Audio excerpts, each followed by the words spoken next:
if I told you that the most, like, toxic, manipulative, deeply complex relationship on television right now isn't happening on some island dating show? Right. It's actually hidden in plain sight, entirely unspoken, within the footwork of a standard rumba. Oh, absolutely. Because after watching what just happened on our screens, Yeah.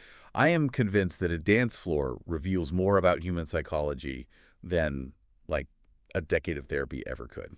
I mean, surviving a week of emotional storytelling on reality television requires a profoundly strong cocktail and a heart of absolute ice. Truly. And a sheer refusal to wear anything less than industrial-grade waterproof mascara because, let's face it, gorgeous if you're going to cry over a rumba. Which we did. Which you did. You might as well let the tears ruin your aesthetic completely so everyone knows just how deeply you felt the choreography, right? That's right.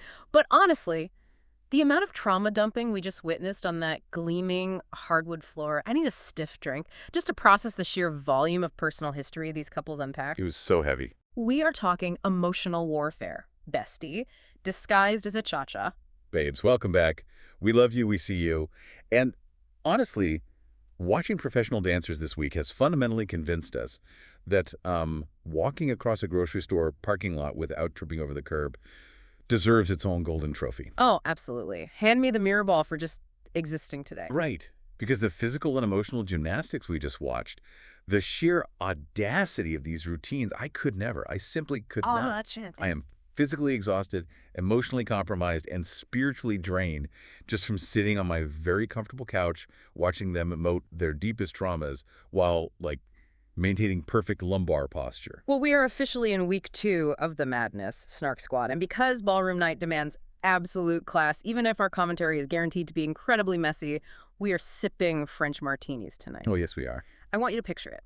The shingboard is giving us that rich, deep red color, perfectly matching the velvet curtains and the high-stakes drama of the ballroom. It's a vibe, babe. I propose a toast to surviving another week of pretending we have the cardio capacity, the joint mobility, or, frankly, the sheer delusion required for live television. Cheers to that. Cheers to the sequins, cheers to the aggressively dark spray tans, and cheers to us judging professional athletes while wearing our comfiest sweatpants. Cheers, bestie. Oh, this martini is exactly what I needed. It is hitting the spot perfectly. Right. Because before we get into the absolute chaos of this week's routines, before we dissect every pointed toe and missed connection, we have to play a little game to set the mood. Hit me.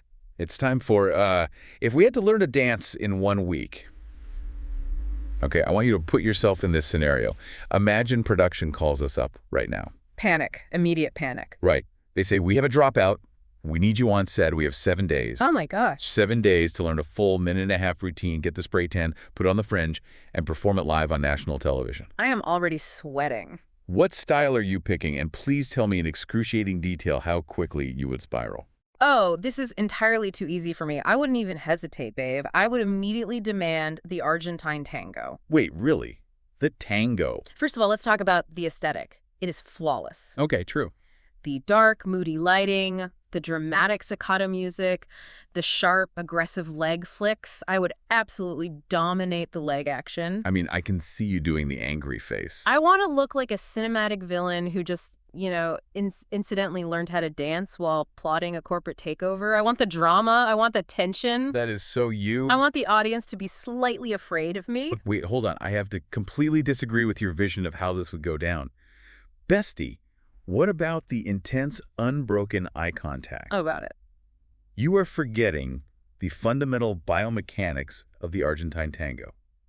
It is an improvised dance built entirely on a shared center of gravity. Okay, getting technical. You have to stare directly into your partner's soul for a solid 90 seconds while leaning your entire body weight into their chest. Exactly. You would start laughing. You hate prolonged eye contact with cashiers, let alone a sweaty dancer on live TV. Okay, fine. I can see that the eye contact would completely humble me. You are right about the center of gravity, too. If one person shifts their axis even half an inch, the other person goes crashing to the floor. You would drop him, babe. I would probably either burst out laughing or start analyzing their pores from 2 inches away, which is, admittedly, not great for the romance of the dance. Not the poor analysis on live TV. But my footwork, the ganchos, those sharp leg hooks, impeccable. Sure, okay. And obviously, I would demand Mark Ballas as my celebrity coach. I need strict, unyielding, almost terrifying technique. Oh, you want to be yelled at? Yes. I want him to look at my sickled foot, sigh deeply, and tell me I'm a disgrace to the legacy of the ballroom. I need that old school, tough love to thrive. What about you, gorgeous? What is your tragic ballroom fate? Oh, I would pick contemporary, 100%. Of course you would. I just want to barefoot run across the rehearsal floor, throw myself onto the ground, and emote heavily. Lots of rolling around. Yes. I want to wear something wildly flowy, let my hair down, and pretend I'm starring in a devastating music video about heartbreak. So just pure chaos. But realistically, Yeah. I would start crying by the second 8 count. Contemporary is all about the contract and release, using gravity, pulling up from the pelvic floor, and expressing your inner turmoil. You'd be a mess. The minute my coach told me to connect my pain to the floor, I would just lay down, assume the fetal position, and sob about my middle school trauma. You would be an absolute puddle by Tuesday afternoon. They'd have to mop you up before dress rehearsal. I would need so many tissues. Who is your coach in this disaster scenario? Brandon Armstrong, obviously. He would give me the emotional support I so desperately need. He is a sweetheart. When I inevitably trip over my own bare feet and start crying because I can't find the downbeat, he wouldn't yell.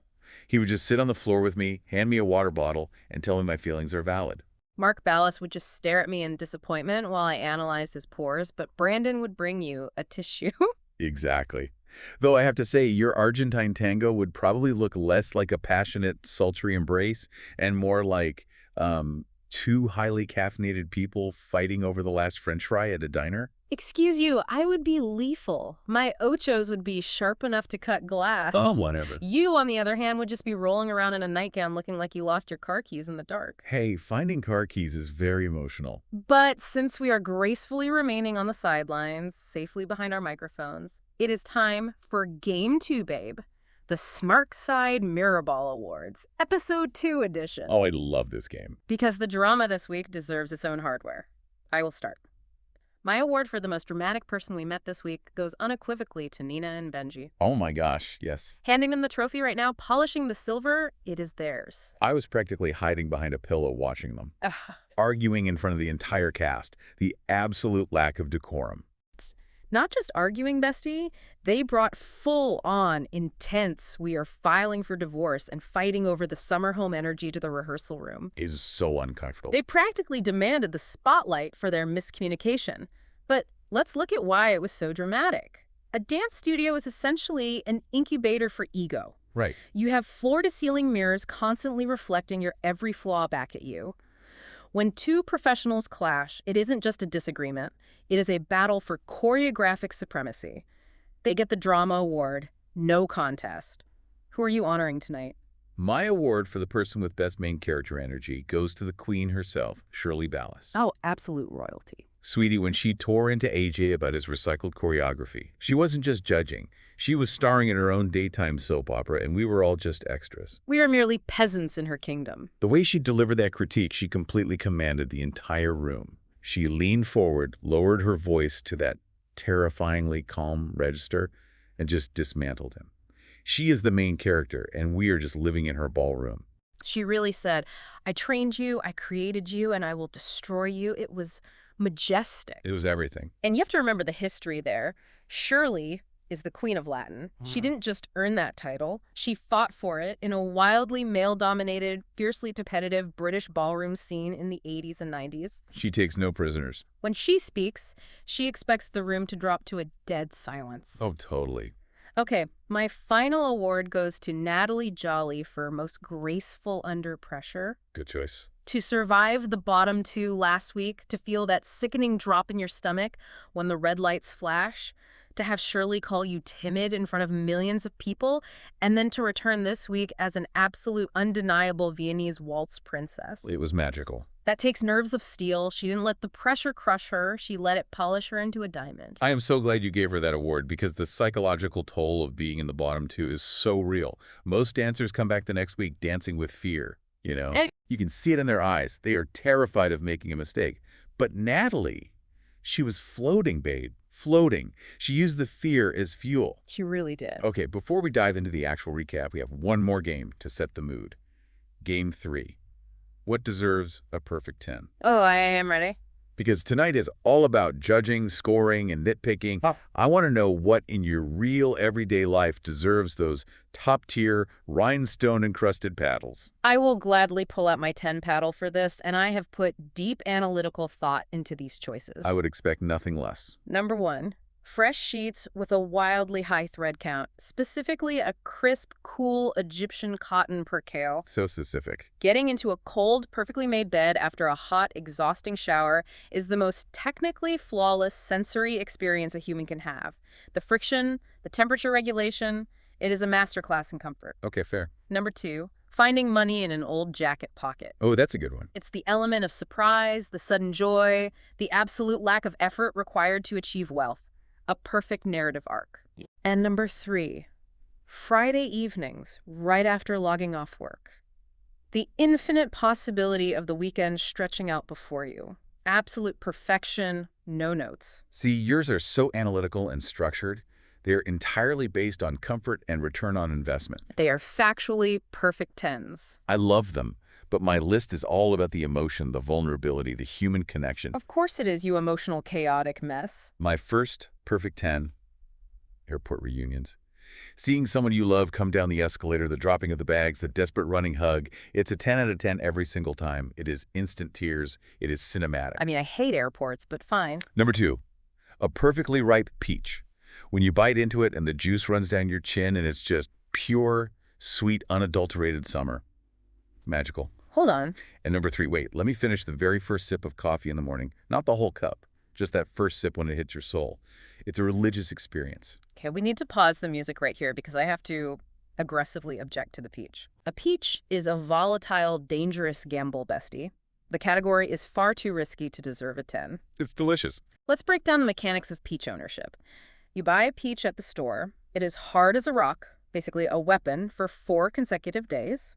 You leave it on the counter. Okay. Then, for exactly 15 minutes on a random Tuesday afternoon while you are stuck in a Zoom meeting, it reaches peak ripeness. Stop it. If you miss that microscopic window, it immediately devolves into mealy, bruised mush. A bad peach is a 2 out of 10. It is a texture nightmare. You cannot give a perfect 10 to something with such a disastrous margin of error. Wait, you are completely missing the point of the peach.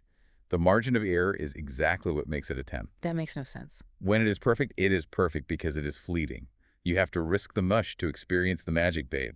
That's what vulnerability is all about. I do not want vulnerability in my fruit. It is the ephemeral nature of the fruit that gives it value.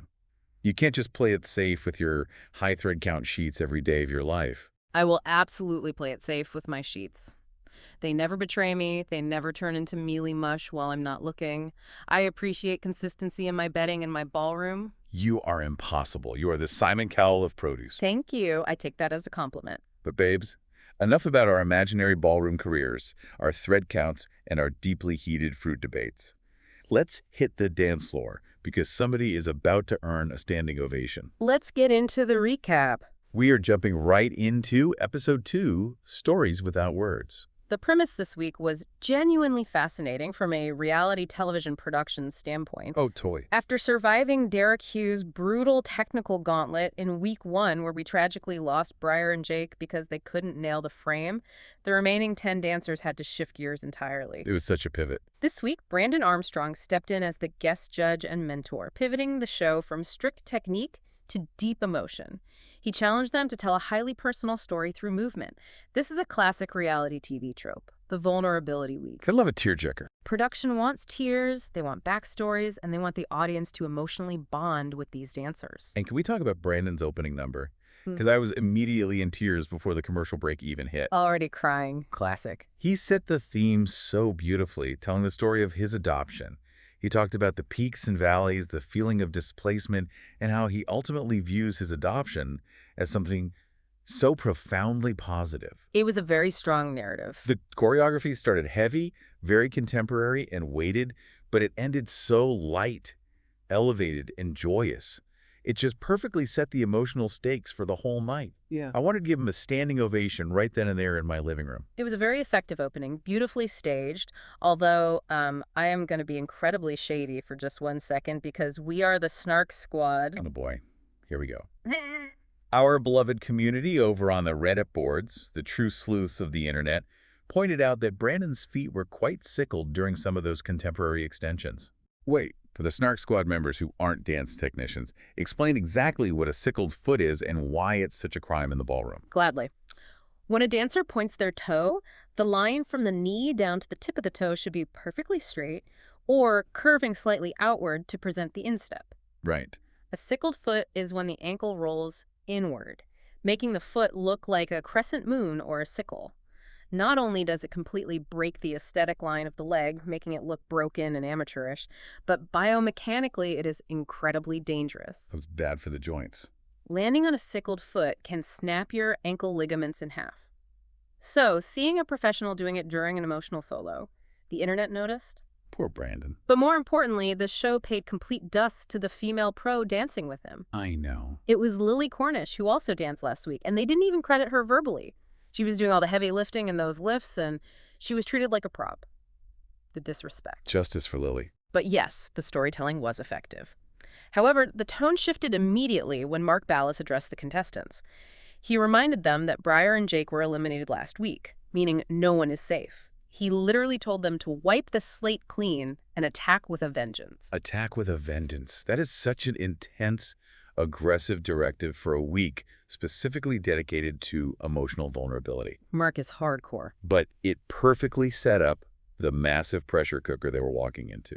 So let's talk about the first pair to face that pressure, Natalie and Erik. The Viennese waltz. They chose to tell Natalie's story, dancing a Viennese waltz to Hold My Hand by Lady Gaga.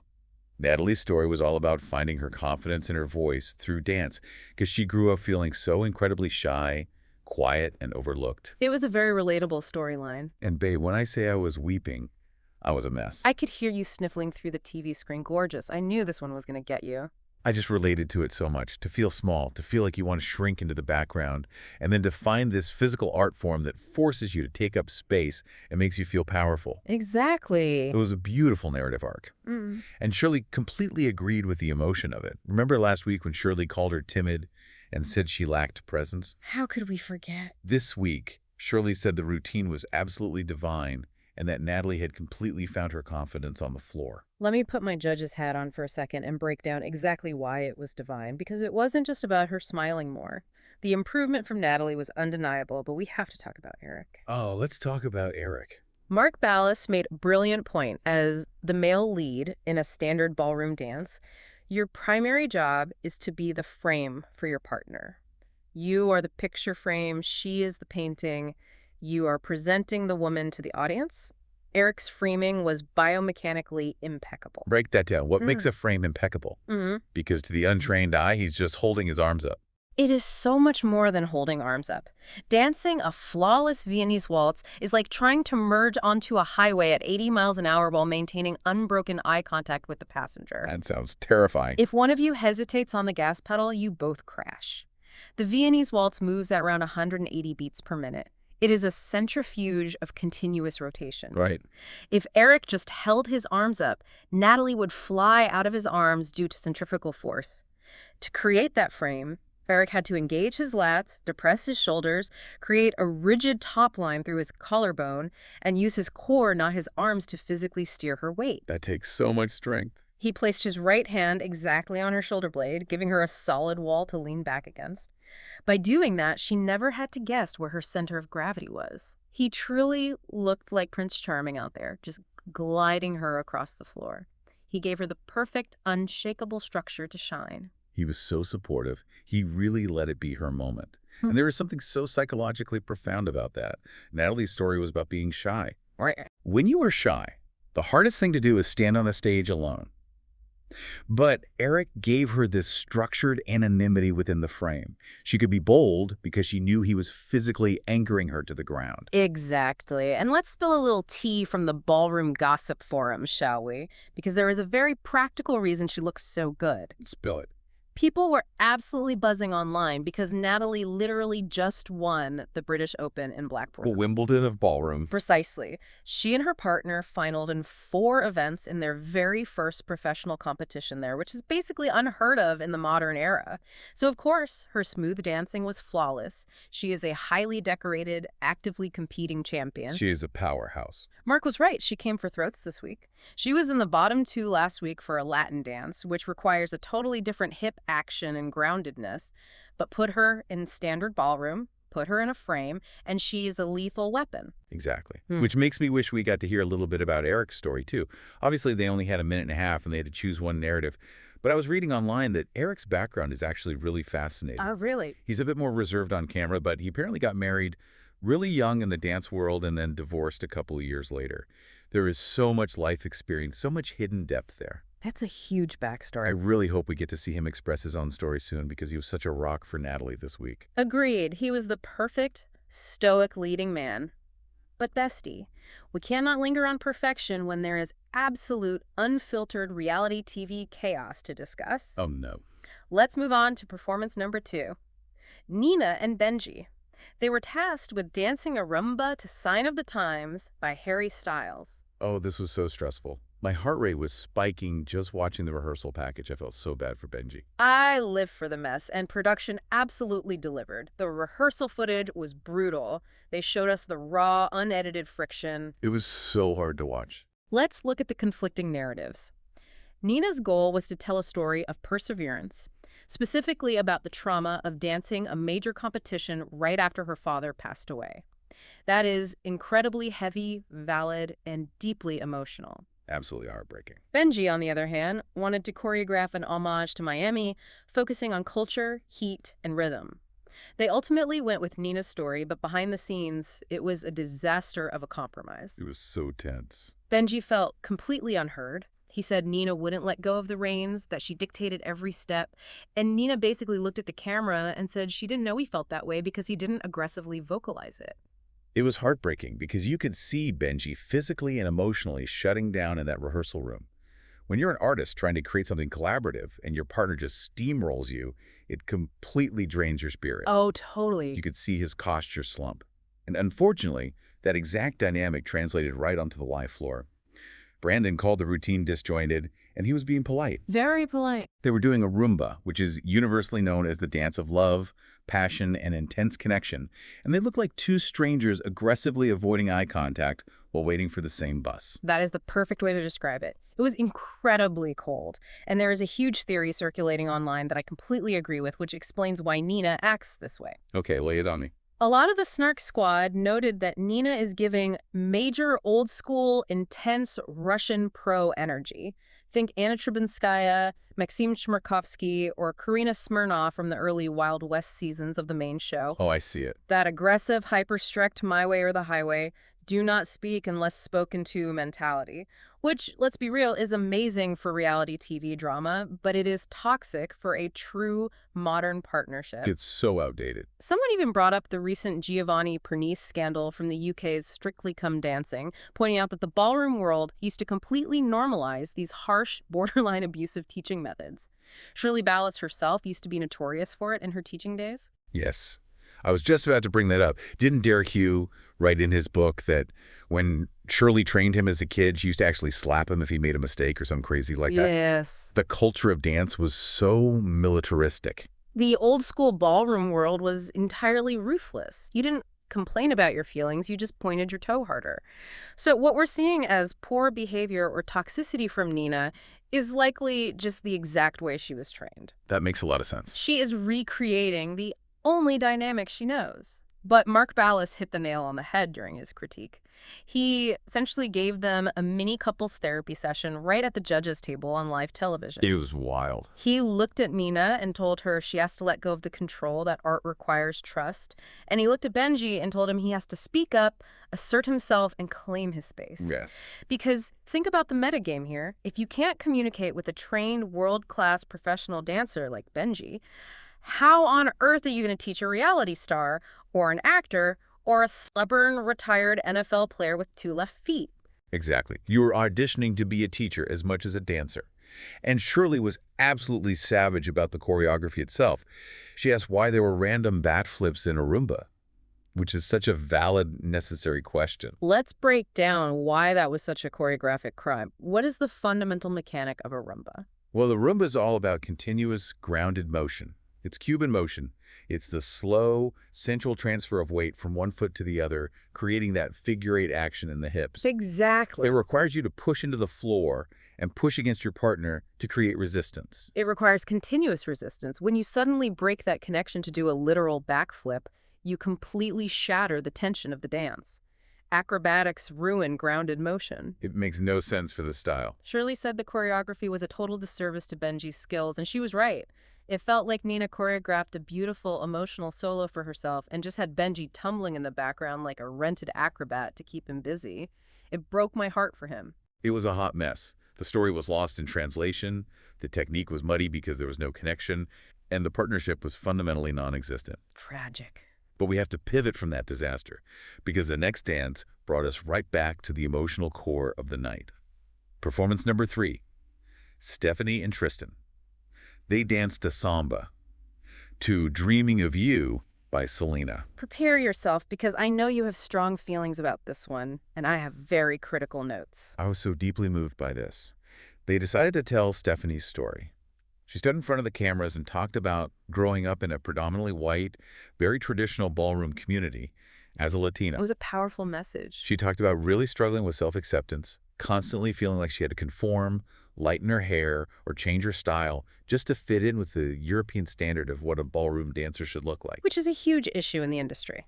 To see her out there on the floor, fully embracing her roots, dancing to a Selena song, wearing that stunning costume, it was just beautiful. I adored their partner connection. You could tell Tristan was totally unselfishly invested in helping her tell her truth. The connection was undeniably the highlight of the routine. Mark pointed out how Tristan never took his eyes off Stephanie, which is exactly what you want in a samba. You want that flirtatious, magnetic, undeniable chemistry. It was electric. Tristan anchored her beautifully. However, I have to be the tough judge here, just like Shirley was, and look at the actual biomechanics of what just happened on that floor. The technique was flawed. Wait, how can you say that? She was so passionate. Passion does not equal technique, bestie. Listen, Tristan was moving from foot to foot, but it lacked the fundamental samba bounce. The samba is incredibly difficult because of the polyrhythms. It's not just stepping on the beat. The bounce action requires a pelvic tilt and a deep knee and ankle compression on the ah beat. It goes 1, ah 2, 3, ah 4. You have to physically compress your energy into the floor and spring back up. Right, the bounce. Tristan didn't just stand there like a prop, which is good, but his hip action was definitely lacking that deep rhythmic compression. And then there was a really interesting, highly critical fan observation online regarding Stephanie. Oh no, what did they say? Someone who clearly knows the competitive industry pointed out that Stephanie seems to try a little too hard sometimes. She has so much potential, but she overdances. It's like she's desperately trying to prove herself on every single beat, throwing her arms, whipping her hair, instead of just letting her natural talent and the rhythm flow organically. Okay, I have to completely stop you right there and fiercely push back on that critique, both yours and the internet's. I think calling it overdancing completely misses the cultural context of what she was doing. Oh, defend your girl. Let's hear it. Let's talk about the history of the samba. It originated as an Afro-Brazilian street dance. It was born out of carnival, out of celebration, out of explosive, untamed joy and resistance. Historically, yes. To force that kind of historical cultural expression into a rigid, Eurocentric ballroom box and tell her she is overdancing strips the dance of its actual roots. She wasn't overdancing, she was reclaiming the cultural energy of the style. That's an interesting take. And psychologically, totally makes sense with her story. If you've spent your entire life in this industry trying to conform, feeling like you're not enough, being told you don't fit the mold, of course you're going to push 110% on the dance floor. True. She had a lot to prove. You are dancing for your life to prove you belong there. I read that she's talked on TikTok about how much microaggression she's endured in the dance industry. I just want to give her a massive hug and tell her she is enough. Well, she certainly brought the energy. She doesn't need to conform to Shirley's rigid standard of a perfect samba bounce to make us feel something. Just breathe into the movement, Stephanie. That is actually a very profound point about the Eurocentric sanitization of Latin dances in the competitive ballroom circuit. The British syllabus completely transformed how these dances are performed. I will concede that her passion was historically accurate to the roots of the dance, even if it cost her points on the judges' scorecards. Emotion is great, but ultimately they are looking for the next pro, and the pro has to teach the syllabus. I know, I know. Hopefully she finds that balance next week. But speaking of pushing too hard and completely missing the mark, let's discuss performance number 4, AJ and Selena. The sheer, unadulterated drama of it all. I am still recovering. Babes, I absolutely cackled at my television screen. I was howling. I woke up my dog. AJ and Selena danced to Jive to Runaway Baby by Bruno Mars, and they decided to tell AJ's deeply personal, highly vulnerable story about, wait for it, winning the British Open Dance Championship in 2013. I cringed, bestie. I physically, visibly cringed into my sofa cushions. It was so bad. Everyone else on this cast is out here talking about adoption, the tragic death of a parent, finding their self-worth against societal prejudice, overcoming deep trauma, and AJ looks directly into the camera and says, "My greatest emotional hurdle was winning a massive, shiny trophy." The ego on this man. It was so wildly boastful, he completely missed the assignment. The theme was vulnerability, and he gave us a resume reading. It was entirely tone deaf. It was the definition of ego. Brandon and Mark both called him out on it immediately. Mark said it was technically great, but lacked oomph, lacking that visceral human connection. It felt so cold. And Brandon flat out said that almost no one watching at home in their living rooms can relate to the pressure of winning a prestigious British dance championship. It alienated the audience. But the real devastation, the absolute masterclass in television critique, came from Shirley Ballas. Oh my gosh. Sweetie, she dragged him by his perfectly styled, heavily hairsprayed hair. She destroyed him. There was nothing left but sequins and ash on the floor. Let's break down exactly how she dismantled him. AJ decided to do a jive, which is the exact same style of dance he performed last week. That is strike 1, you were supposed to show versatility. Right. Strike 2, he reused choreography. Shirley specifically called out his recycled clickball changes in a circle and his kicks to the side. Explain to the Snark Squad why reusing a clickball change is such a cardinal sin in this specific context. The jive is danced at an incredibly fast 176 beats per minute. It requires massive stamina, pendulum swings in the hips, and spring action in the feet. A clickball change is a very basic syllabus move. It's beginner stuff. Doing it in a circle is essentially a placeholder. Is what choreographers use when they need to kill 8 counts because they are too tired to invent complex phrasing. Yeah. To use a placeholder move twice on national television when you are auditioning to be a master choreographer, it's lazy. So lazy. Shirley looked him dead in the eye and said, "It will not wash in the United States."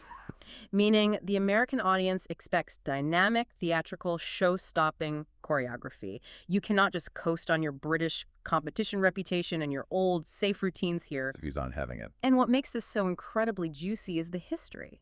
Shirley used to train AJ. She taught him how to point his toes. She knows his exact capacity, so she is holding his feet to the absolute hottest fire.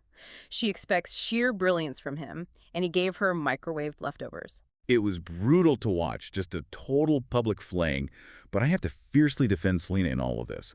Because while AJ was getting absolutely roasted on the spit, Shirley turned her attention to Selena and said, "You ate him for lunch?"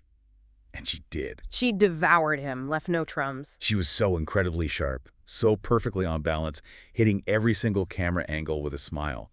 Even the fans online were pointing out the toxic dynamic in their rehearsal package. AJ was treating Selena like she was the amateur celebrity, and he was the seasoned pro graciously teaching her. The condescension was wild. He was constantly correcting her.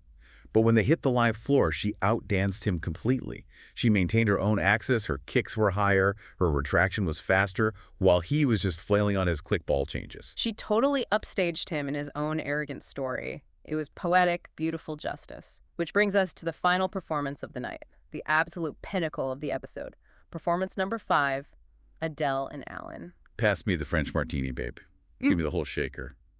Just thinking about this one makes me want to cry all over again. It's okay, gorgeous. Let it out. This is a safe space. They danced the Rumba to See You, again by Charlie Puth, specifically the stripped-down piano version. Yeah. They decided to tell Alan's story.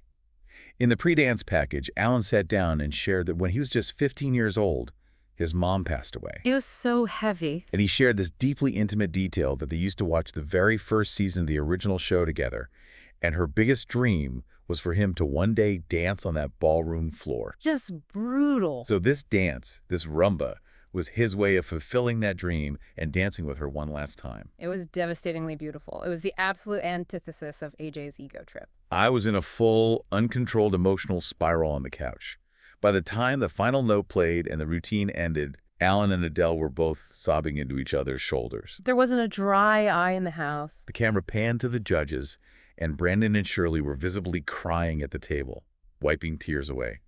Shirley, the woman who just eviscerated AJ, literally choked on her words and said, "It was one of the most beautiful things I've ever witnessed." Coming from her, that means everything. And then the moment that completely broke me, Robert Irwin walking over from the cast pit to Alan to comfort him. Because if you remember, Robert dedicated a deeply emotional dance to his mom when he won his season.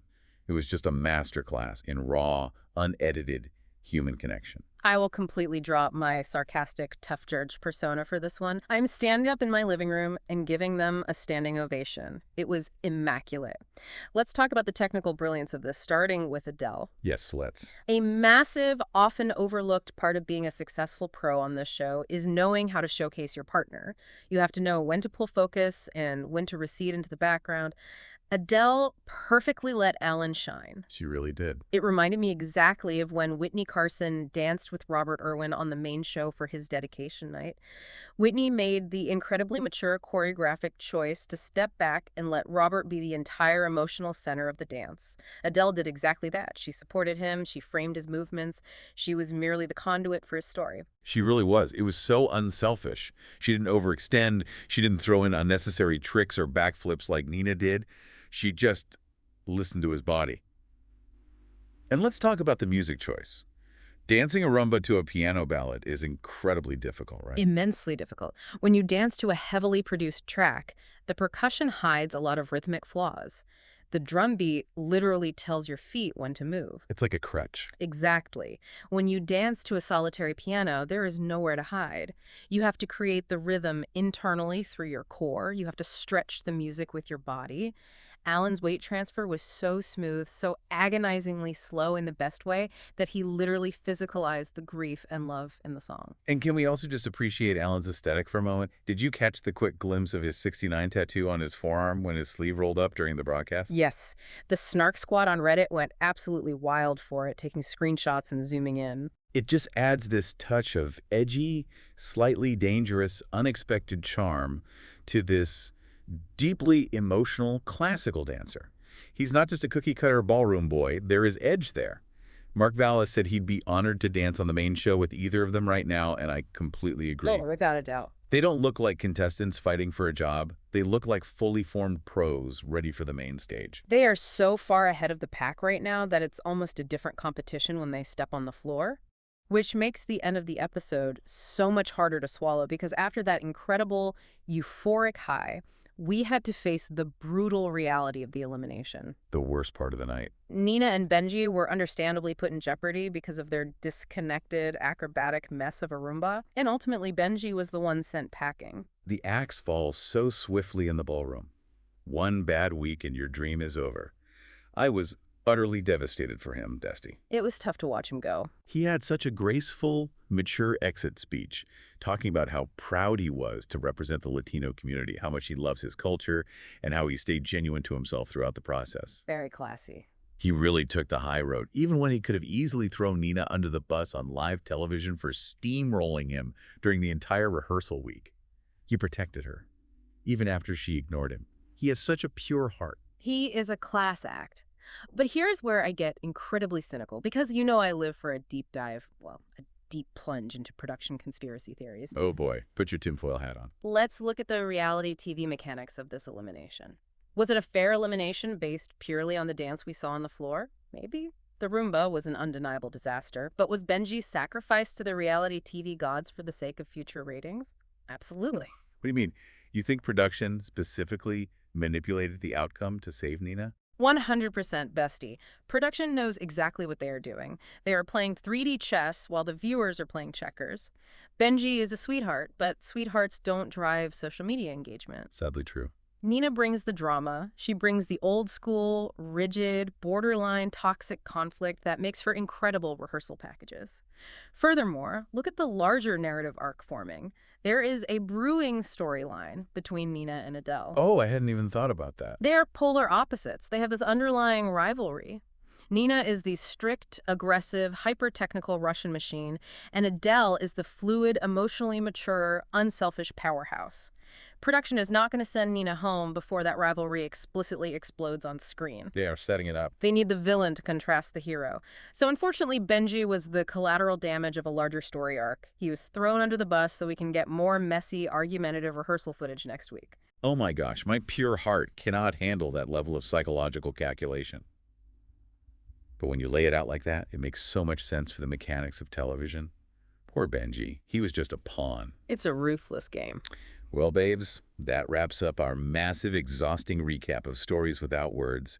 But do not go anywhere, because it is time to dry our tears and move into our favorite part of the evening. Segment 1, the mirror ball moment. This is where we formally hand out our honors for the week, and we must aggressively debate our choices.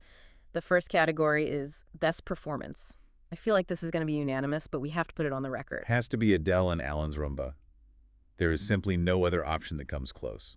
It had the technique, it had the musicality, it had the raw emotion, it had the tears.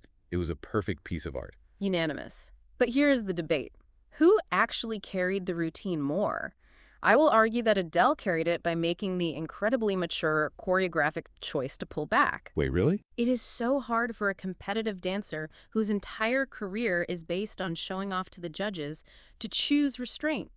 Her restraint is what made the routine perfect. She framed the art. See, I disagree. I think Alan carried it. It was his story, his raw emotion. He laid his soul completely bare on national television. That level of vulnerability is what powered the entire performance. I mean, he was great, but Without his truth and his ability to internalize that pain into his Cuban motion, it would just be another pretty technical rumba. He gave it the soul. we can agree to disagree, but they both deserve the crown. Moving on, biggest improvement. I am planting my flag firmly on Natalie. She went from the bottom two, looking like a terrified deer in headlights doing Latin, to absolute top-tier standard ballroom royalty. 100%. She proved she can handle the psychological pressure of elimination and channel it into grace. Completely agree. The bounce back was legendary. And my pick for most emotional routine, I mean, do we even need to say it? Adele and Alan again. Bestie, we are going to need to find a tissue sponsor for this show if they keep doing dedication dances. I am dehydrated from crying. Kleenex, puffs, somebody please call our manager. We'll call sponsor us, send hydration packs. We are losing fluids. Final category for this segment, biggest surprise. I have to give this to AJ, fumbling the storytelling assignment so astronomically badly. It was genuinely shocking. You have an entire lifetime of human experiences, of struggles and triumphs, and you choose winning a shiny trophy as your deepest, most vulnerable moment. It was so tone deaf. During a week where your peers are talking about dead parents, systemic racism, and adoption, it was wildly, aggressively out of touch. The absolute lack of self-awareness was staggering, but highly entertaining for us on the couch. Okay, moving into segment 2. The scorecard showdown. Let's pull out our imaginary paddles and dissect the judges' table. Did the judges score and critique fairly this week? I honestly felt like Shirley was a little too harsh on AJ. I know he reused choreography, which you explained as a sin, but standard and Latin ballroom doesn't easily lend itself to literal storytelling. Oh, here we go. It's so much harder to tell a clear narrative in a fast, bouncy jive than it is in contemporary, where you can literally just mime crying on the floor. I am going to stop you right there and defend my queen, Shirley Ballas. Yes, standard ballroom is traditionally about setting a mood or a vibe rather than a literal narrative. We even had a fan on the Reddit boards who literally got their master's degree in playwriting by adapting The Wizard of Oz using ballroom dance, explaining that ballroom can be narrative if done correctly using spatial relationships and tension. Okay, wow, that's specific.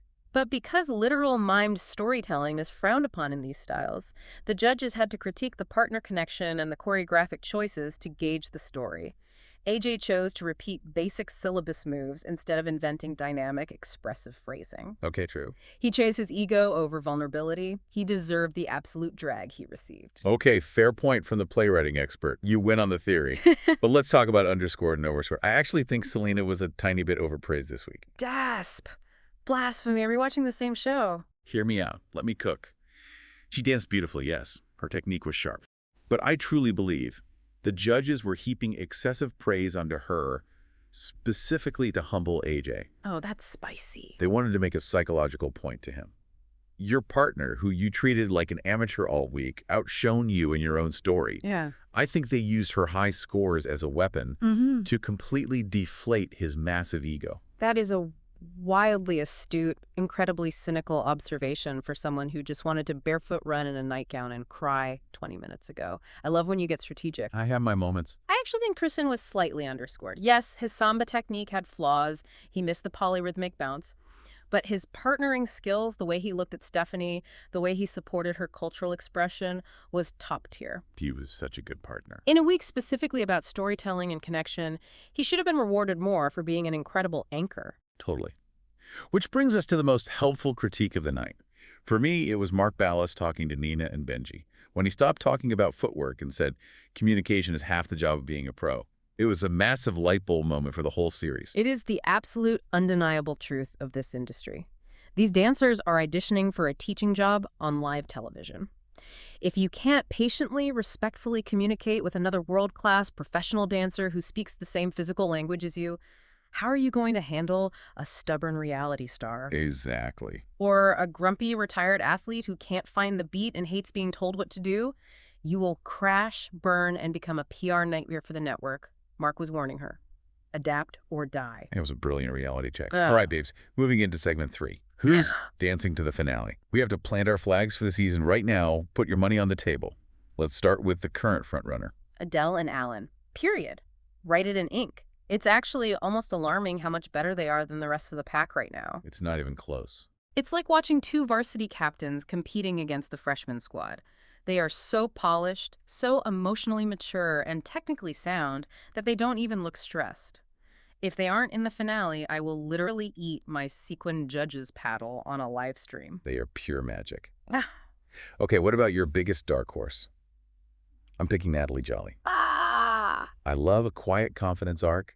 She doesn't scream for attention. She doesn't start fights in the rehearsal room. She just shows up, does the grueling work, and delivers beautifully on the floor. She is very consistent. I think she could sneak right into the finals while everyone else is busy fighting for camera time. I like that pick. The silent assassin strategy. My vote for most improved goes to Erik. We barely noticed him week 1, but this week he stepped up as a true, commanding, leading man. Who's so solid. He proved he can be the solid, dependable, biomechanically sound frame that a celebrity partner desperately needs when they are terrified on live TV. He's giving major Pasha Pashkov energy, just reliable, kind, technically precise, and completely drama-free. Yes, Pasha energy. That is the perfect description. And finally, who are you rooting for? Not who you think will win, but the person you just want to see win in your heart of hearts. Go ahead. For me, it is fiercely, unapologetically Stephanie. I just want her to find her groove, to stop feeling like she has to prove her worth to a Eurocentric judging panel, and to just believe in her own magic. I want her to have that massive breakthrough moment where everything clicks and she realizes she is enough. My pure-hearted bestie. You always want the inspirational Disney movie ending. Meanwhile, I am secretly rooting for Nina. After all that toxicity and drama, after she completely ignored Benji. Because of the drama, gorgeous. I want the chaotic reality TV mess. I want her to be partnered with someone who actively challenges her, who yells back, "You are sick." I want the rehearsal room tension, the slammed doors, the tears, and I want to see if she can actually adapt her old school Russian training methods, or if she's just going to bulldoze her way to the finale, leaving a trail of broken partners behind her. It is incredibly compelling television. We need a villain. You are so deeply toxic, but I love you.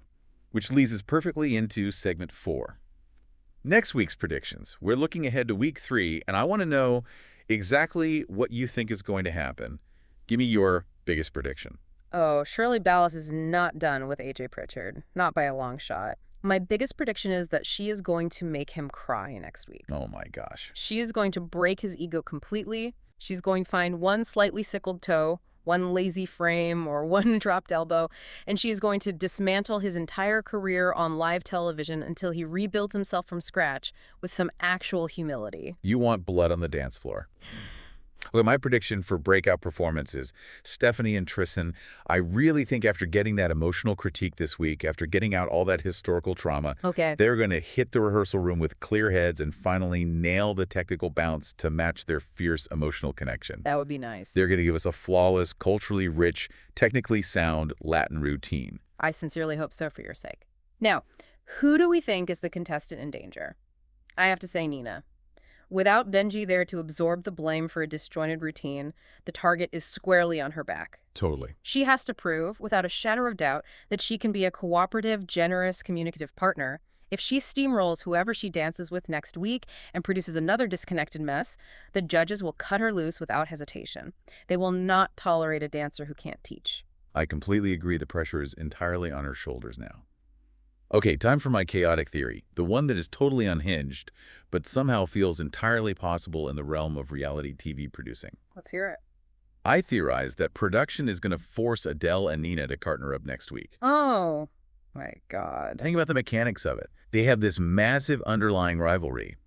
Adele is the emotional, flawless, unselfish fan favorite right now. Oh. Nina is the strict, rigid, domineering technician who just got her partner sent home. The contrast is insane. Putting two incredibly strong, fundamentally opposed women together for a duet would force them to either completely harmonize and create a masterpiece or watch the tension explode into a screaming match on live television.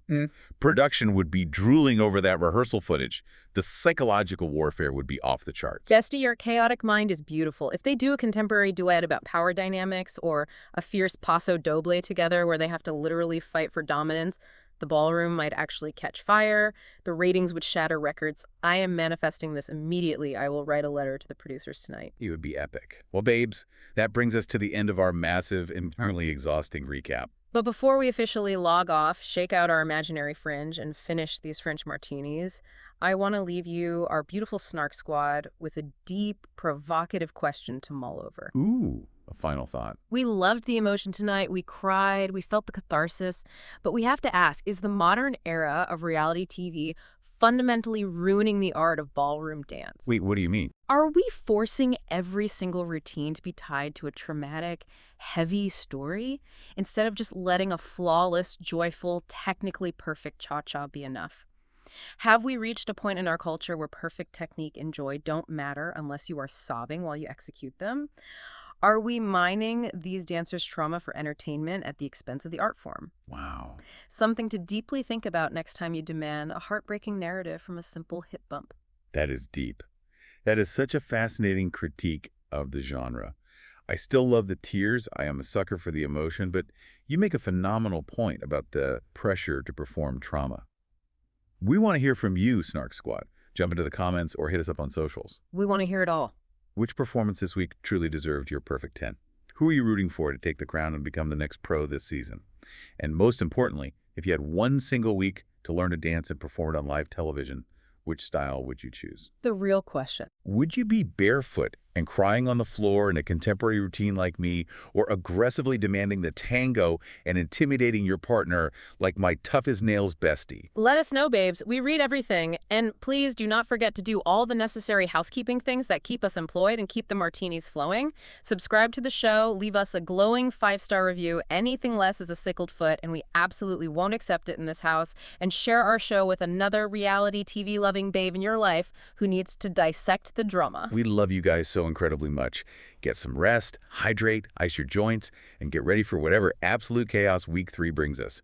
Keep dancing, keep laughing, and we'll see you on the snark side. Keep dancing, keep laughing, and we'll see you on the smirk side.